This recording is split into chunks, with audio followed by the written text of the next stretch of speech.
His Excellency President Kagame introduced and shared the development of Rwanda and the experience of governance, why Rwanda reached such a success with the height of the other countries. And I go by names of Mr. Princess, and I work for Byagarutsweho TV.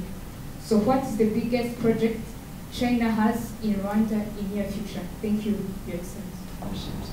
From China's perspective, from China's point of view, what does that mean in practice? Some examples, for instance, and how is it different from the relationship that was before? Thank you very much. All countries currently have railway lines being built by China in collaboration with China. I want to ask, why is Rwanda not part of this standard gauge railway? Is it because they did not showcase interest? Is it because they showcased interest and they will be part of it in the future? As far as I know, rail is also on the agenda of your government. And actually, some Chinese companies are working together with Ministry of Infrastructure and also with Ministry of University of Rwanda. They are working on the feasibility study of how and when Rwanda can build its own railway.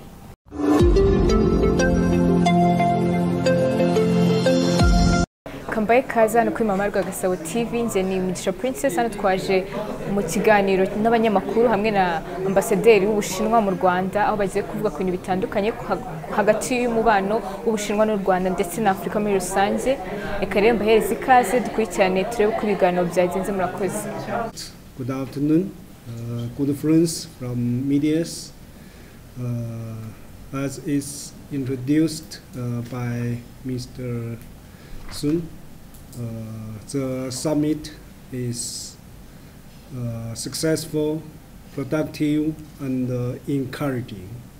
And I returned Kigali yesterday. I'm quite willing to share the information, the situation with you quickly, and spare no efforts to implement the outcomes of the summit.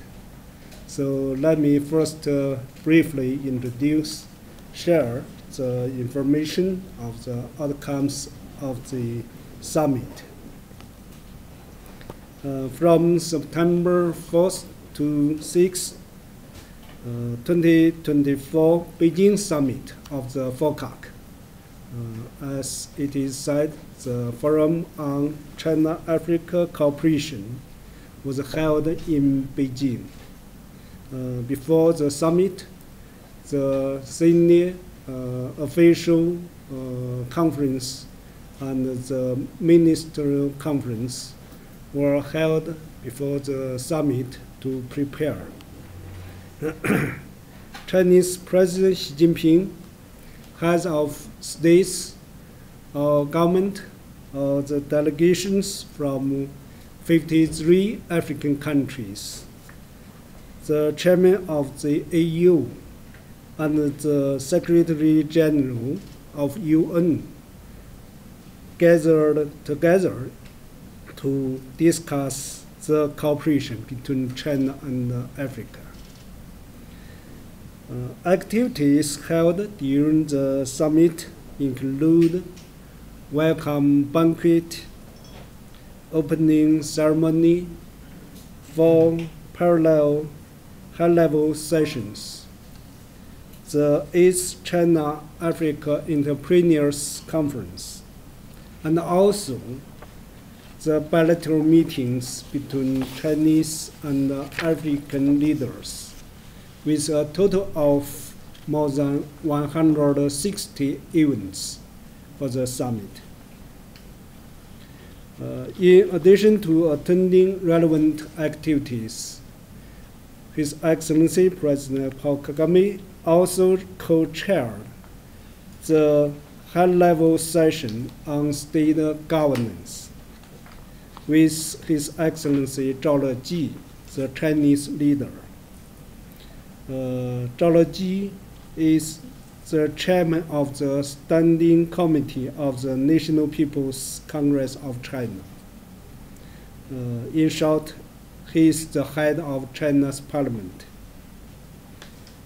At the meeting, all participating leaders commended the achievements of China's development and China-Africa cooperation, introduced national development experience of their countries, elaborated their policy proposals for achieving unity and self-reliance of Africa, and looked forward to strengthening exchanges of experience in state governance and carrying out comprehensive, mutually beneficial cooperation between Africa and China.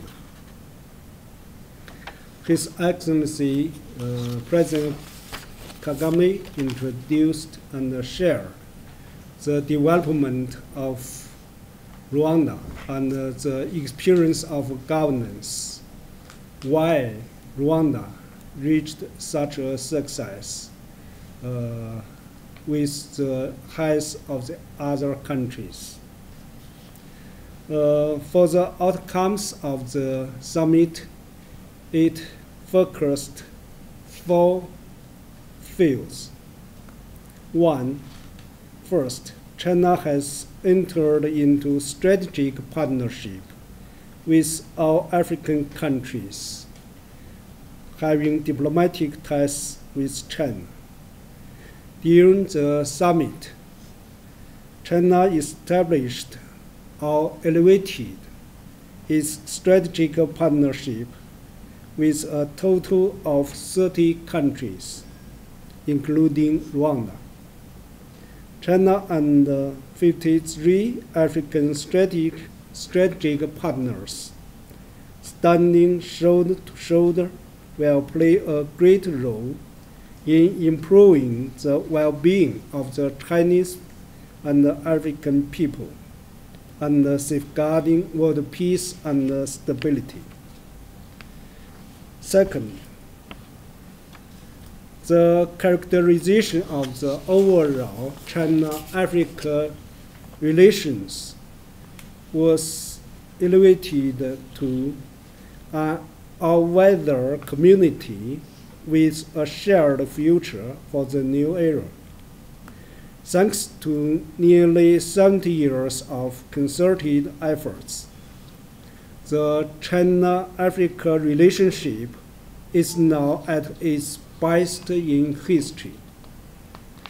For a new type of partnership to a comprehensive strategic and cooperative partnership, and to an all-weather community with a shared future for the new era, the China-Africa relationship has kept reaching new heights with clearer characterization and great substance. This progress demonstrates the firm resolve of the over 2.8 billion people from China and Africa to share, will and vow, and march forward hand in hand amid once in a century transformation of the world, and opens a new chapter in the course of building a community with a shared future for mankind. Third, a 6-point proposition on China-Africa joint efforts to advance modernization was articulated. President Xi Jinping pointed out that China and Africa should advance modernization that is just and equitable, that is open and win-win, that puts the people first, that figures diversity and inclusiveness, that is eco-friendly, and that is underpinned by peace and security. 6th point. This proposition is widely accepted by African leaders and has become a political consensus between China and Africa. It marks the two sides' deepening understanding of the rules governing modernization and will have a significant and far-reaching impact on spearheading faster modernization of the global South and advancing global modernization. 4th, a blueprint was drawn up for China-Africa cooperation going forward. The two sides adopted a Beijing Declaration and action plan for strengthening China-Africa cooperation in the next 3 years. The two multilateral documents. President Xi Jinping announced 10 partnership actions that China would take with Africa to advance modernization in the next 3 years. 10 partnership actions covering the areas of mutual learning among civilizations, trade prosperity, industrial chain cooperation, connectivity, development cooperation, health, agriculture and livelihoods, people-to-people exchanges, green development, and common security. To implement the 10 partnership actions, the Chinese government will provide 360 billion yuan renminbi through the next 3 years. It's about 50 billion US dollars. It includes the credit line and assistance of government grants and the investment by the companies from China. And the relevant text of the documents, including the Beijing Declaration, the action plan, are also shared with you here. If you have not got a copy, there is a code for you to scan to get the text. The summit sends a strong message of China and Africa seeking common developments, demonstrates the firm determination of the global South working together in solidarity, marks a new milestone in the historical process of China and Africa jointly promoting modernization, and cites the global South as a stellar example in jointly building a community with a shared future for mankind. It is quite shared by the heads of the China and African countries that the modernization of China and Africa is the critical part of the modernization of the world. So China and Africa will go ahead hand in hand for the modernization and to contribute to the modernization of the world. So that's the first part I would like to share. 是第一段就大家问问题是吧？ So I would like to have your questions and some other informations, and my colleagues would like to respond to you. This summit has been far-reaching, and there's a lot in it. So there'll be lots of questions, but I think for me, no questions at all today, because it's such a huge summit that I would have thought that maybe the same for colleagues, to take in, read all the stuff that we have, listen to Your Excellency's briefing, and then questions will arise slowly. So maybe the request would be, after we have done all the reading and have listened to Your Excellency, we can then maybe come back a little bit later and send in the questions and see. Because this has been a really major summit.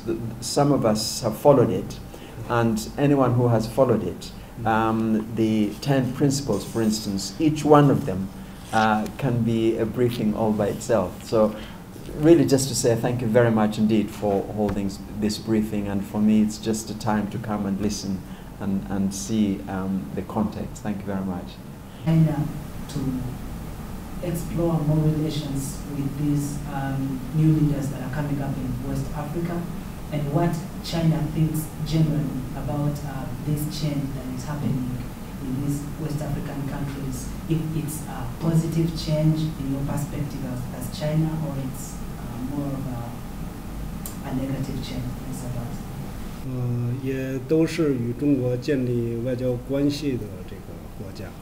They all have established formal diplomatic relations with China. 习近平主席在这个开幕式上的讲话里也讲到，中国尊重这个非洲国家自主选择自己的这个发展道路。 As President Xi has mentioned in his remarks in the opening ceremony of FOCAC Summit, he said that China respects the choice of African countries to independently choose their development path. 每一个国家都在努力地探索自己发展和现代化的道路。中国这个愿意提供自己的这个支持和分享经验。 So everybody is doing their own exploration of paths to modernization, and China is willing to share our experiences. 所以这个双边的成果，峰会的成果和双边的这个成果，都是展现中国对这些共同发展的这个支持。 So the outcomes, whether it's in summit or in its bilateral engagement, all those outcomes shows our support to the common development of China and African countries. 所以我们是建立在相互理解、相互支持、实现共赢的这么一个原则下，来举办这个峰会，来实现这么多的这个成果。 So the summit was held on the principle of common mutual understanding, common mutual respect, and common support to hold this. And under following these principles, we achieved these outcomes. Thank you for giving me this opportunity, Your Excellency Ambassador. And I go by names of Myinshi Princess, and I work for Byagarutsweho TV. So my first question about what you said is, as we know, China is among the developed countries in different sectors, if it's not even the first one. During the forum on China-Africa Cooperation 2024, the key sectors which were discussed between His Excellency the President of the People's Republic of China and His Excellency President Paul Kagame, infrastructures, health and technology were emerged as some of the priorities. So what is the biggest project China has in Rwanda in near future? Thank you, Your Excellency. The two leaders reached important consensus on deepening bilateral relations and practical cooperation. I think the key points including the following. First, the two heads of state announced the elevation of the China-Africa relationship to a comprehensive strategic partnership. Second, both countries reiterated strong support to each other. China appreciates Rwanda's positive role in maintaining peace and security in Africa. Rwanda firmly pursues the One China principle and supports China in achieving national reunification. Third, the two heads of state both said that the two sides share similar visions and proposals in many aspects, and are willing to actively deepen exchanges of experiences in state governance and jointly implement the three global initiatives proposed by President Xi. Fourth, the two heads of state agreed that the two sides need to strengthen practical cooperation in areas including infrastructure, agriculture, and satellite application, and to push for more outcomes in the two countries' high-quality Belt and Road cooperation. The two sides issued the joint statement on jointly promoting the implementation of the three global initiatives. The two sides also signed a total of 5 bilateral cooperation documents on promoting the implementation of the Global Development Initiative, honey export to China, digital sector and information communication, news media, and private sectors. On behalf of President Xi Jinping, Vice Premier Ding Xuexiang also held a bilateral banquet for President Kagame. I have participated in all activities related to Rwanda. And there are also some other meetings between Rwanda's ministers and the Chinese counterparts. I think President Kagame's trip to Volcak was very successful. The consensus reached by the two heads of state and the results of the talks fully show the high level of our bilateral relations. We can look at it from two aspects. One is practical cooperation. The second is political mutual trust. First, on the practical cooperation, we have achieved very fruitful results. As President Kagame said in a right interview with Chinese media outlets, the two sides have deepened our cooperation with China across various fields, including trade, agriculture, green development, and digitalization. The collaboration has led to tangible results, especially in poverty reduction and infrastructure development.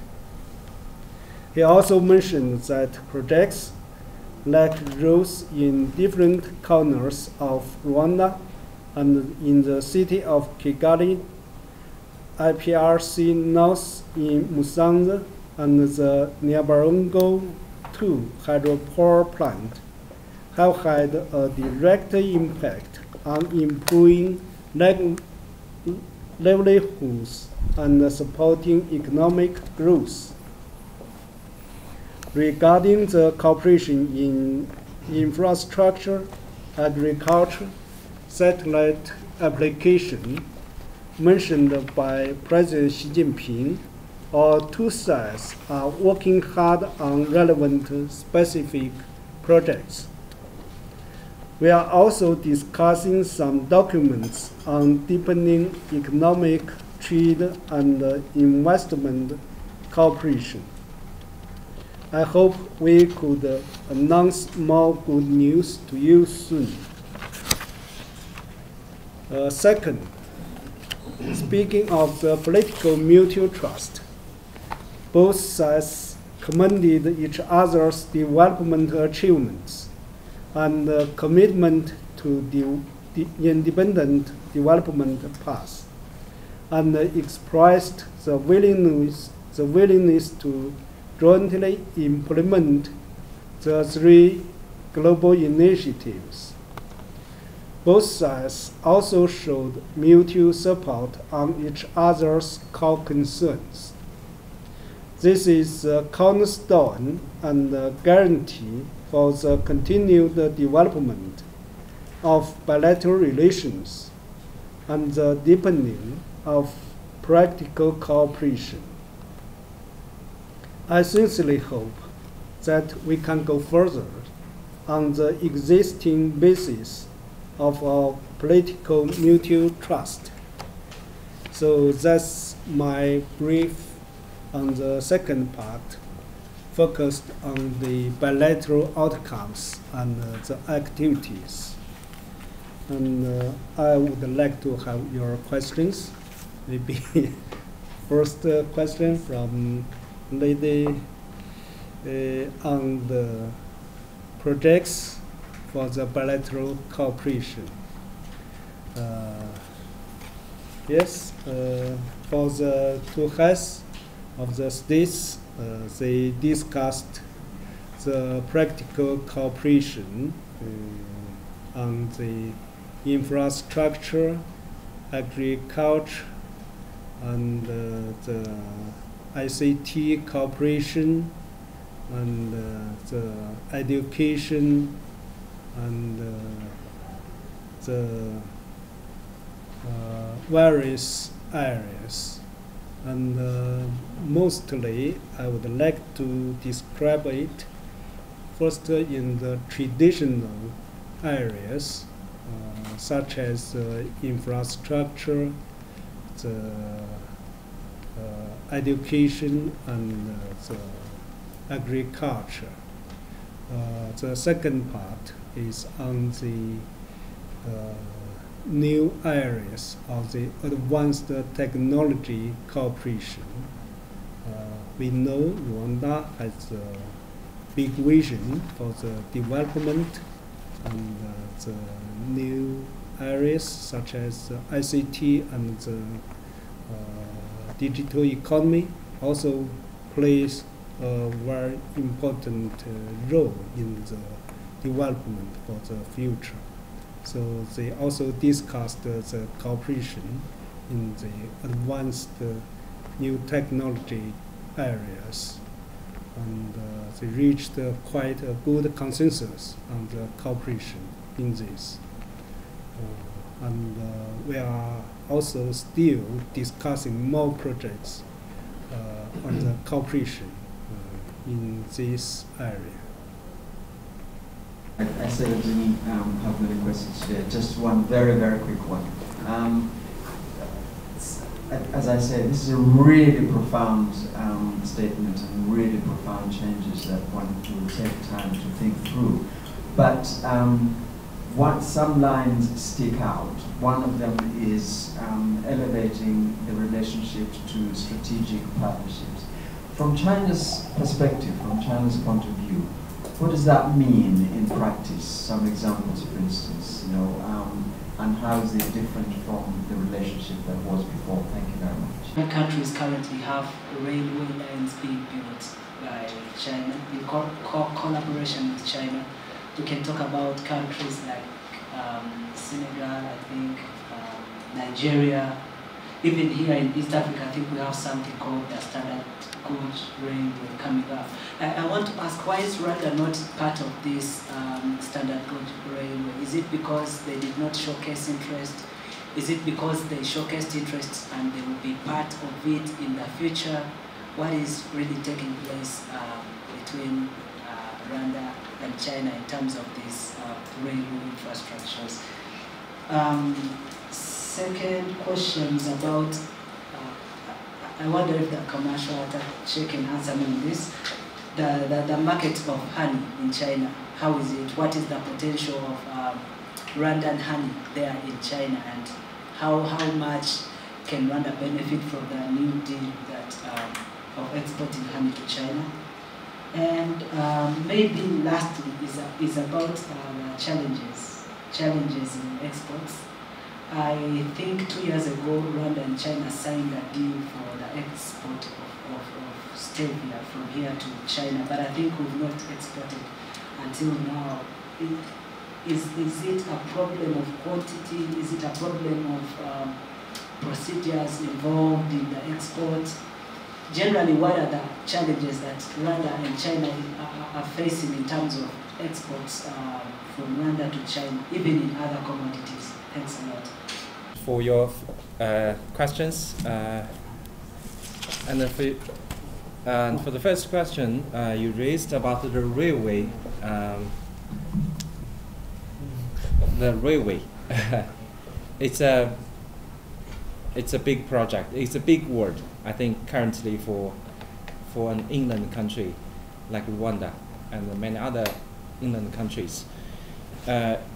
We need many conditions to make it a real project to be realized in Rwanda. You know, because of the its specific geography characteristics here, and it's going to take a lot of money to build railway from other areas to Rwanda, and even also inside Rwanda. You know, currently we are focusing on builds. I think, as far as I know, that African Rwanda government is focusing on building more roads from not only in Kigali, in capital cities of other 4 provinces, but also from the downtown of capital cities to rural areas. And I think that is a priority of Rwanda, like Department of Ministry of Infrastructure. It is a priority to do more roads instead of rail. But as far as I know, rail is also on the agenda of the government. And actually, some Chinese companies are working together with Ministry of Infrastructure and also with Ministry of University of Rwanda. They are working on the feasibility study of how and when Rwanda can build its own railway. It's on the agenda, but as you know, it takes time. It takes time. For the second question, the honey export, I think both the Minister of Agriculture and our Ministry of Customers, Minister of Customers, General Customers, are also very happy to see in the introduction of the honey protocol. It opens a door for Rwanda honey to go into Chinese market. But as you know, our market in Chinese market, as well as other markets of our other countries, it's a open market, full of competitiveness. So you know, open market doesn't equals to you can get the order. It's a step 1 and step 2. As currently we started the step 1, I believe we will get to the step 2. Just like the Rwanda coffee, several years ago we opened the door for Rwanda coffee to China, and now Rwanda coffee gains renowned, can I say, very. It has already been very well known in Chinese market. As you know, if I may, I would introduce a how can I say a your span. Currently, they are a team very popular in China, especially online. The head of the team is by the name of Bo. This team has already had over 10 million fans online because they sing very good Chinese song. You know that. And recently, they developed a new song by the name of Chengdu. Chengdu is the capital city of Sichuan province. And they developed that song, and they get much more Chinese fans. And next step, they are going to do what they will do. Let me tell you, they are going to help Rwanda agriculture products to go deeper into Chinese market, and they are planning now. I think probably this week they are now in the city of Shanghai. They are going to collaborate with the CIIE, China International Import-Export, with the Bureau, with the organizing committee of the CIIE. They are going to develop a short video to introduce Rwanda agriculture products, including honey, to Chinese market in venue of CIIE. We are looking forward to it. It's just an example. We can see more and more Rwanda business go deeper into Chinese market. I think they will get more for the next, I think, at least 3 years, and for the last decades even more. Certainly, about the challenge you mentioned, Rwanda business are now facing to gain more Chinese market. I think it's based on commercial practices.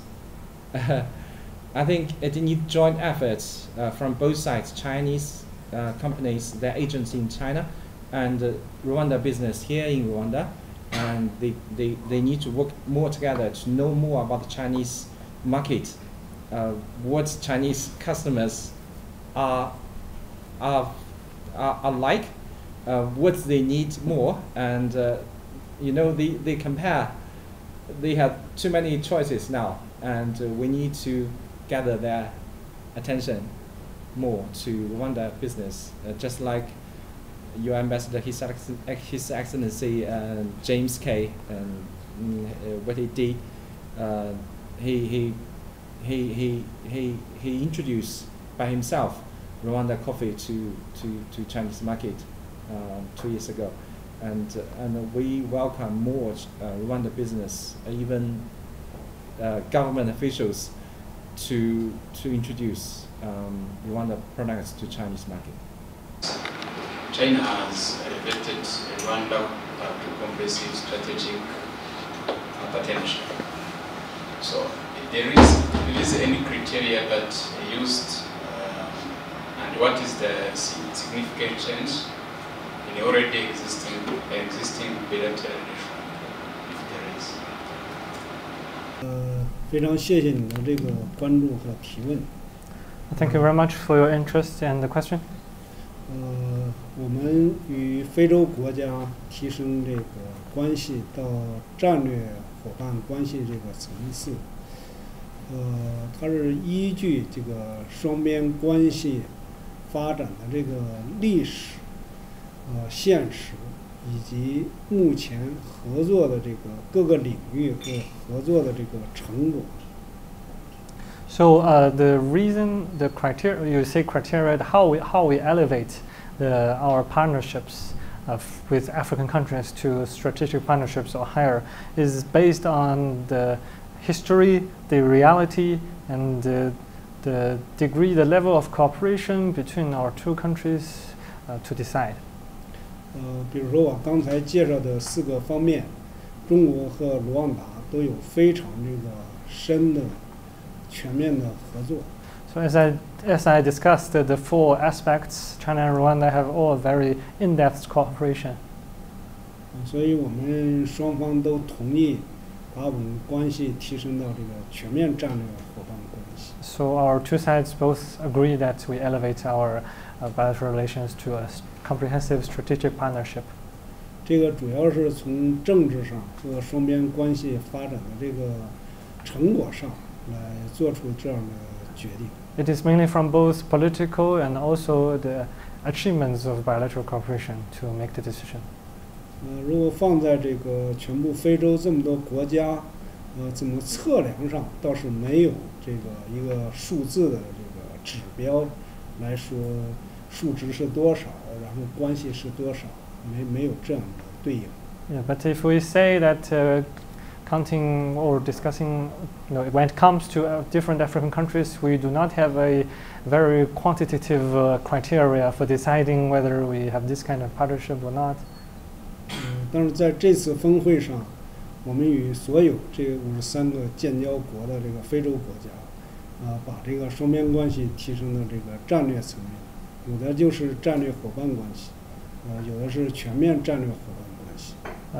But during this summit, we bring the bilateral relations with all China, with all African countries, with diplomatic ties. We have all bring the relations into a strategic level. Some are strategic partnerships, some are comprehensive strategic partnerships, or others.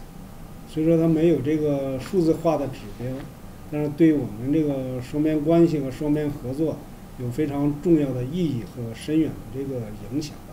So I say we don't have a quantitative indicator for these bilateral relations, but it will obviously have very profound impact and significance for the growth, the development of our bilateral relations. 这也会从我们双边的这个交往中逐渐的更多的体现出来。This will also be gradually reflected in our bilateral engagements. 谢谢。Thank you. Strategic. I think we can witness the second awakening waves in nowadays. From the experience that China has gone through, first, we have suffered the common history of being colonized, and also we are bullied by some hegemony before. And also, when we, like from China's experience, we just totally from in Chinese saying, we say kneel down, actually, when I was so weak in the diplomacy. And then we're standing up on our feet, and then we get our, the people's livelihood, well off. But also, when we're moving, get stronger. Also, whether your voice can be heard globally, in the UN, yeah, who sets the rules, and who are at the tables? Not the quite popular debate, not on the menu, but we are at the tables. So that's something I think means nowadays, it's really like the UN spirit. Every country, no matter big or small, no matter wealthy or poor, they're all equal. Each have voting rights, are all equal. Before we also say maybe we're looking at those so-called Western power. So we say, okay, we're looking a little bit upper, seeing maybe they're supreme or something. Their modernization means Westernization, but actually found out it's not true. Now we are more seeing just like on the same horizon. So we just think we're in the world is flat here, so we can say quite more equal. Also for the development cooperation, we are more like emphasize on it's a mutual benefit and a win-win. It's not like how to say we give you something. It's two ways actually. Each one will benefit from each other. We can see also something because China is always cherish this spirit.